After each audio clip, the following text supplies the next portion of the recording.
गणेशोत्सव म्हणजे आनंद, भक्तिभाव आणि परंपरेचा उत्सव.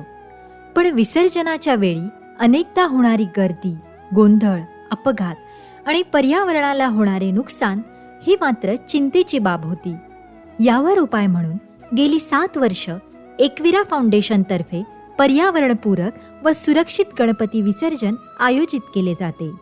हे विसर्जन आज संगमनेरची नवी ओळख बनले आहे.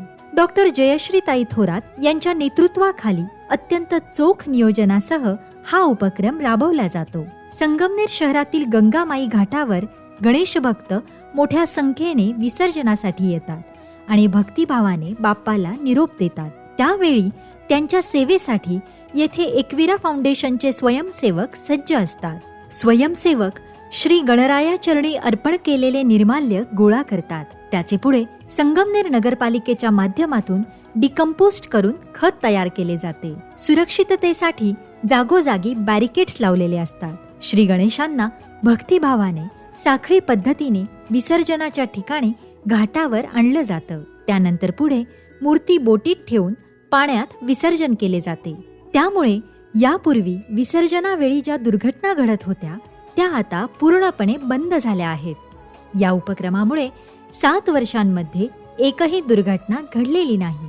याचबरोबर सुदर्शन निवासस्थानाजवळील जाणता राजा मैदानात कृत्रिम हौद तयार करून तिथेही विसर्जनाचे उत्तम नियोजन केले जाते. तर जोरवे गावी प्रशिक्षित स्वयंसेवकांच्या मदतीने नदीत गणरायाचे असेच पर्यावरणपूरक व सुरक्षितपणे विसर्जन केले जाते.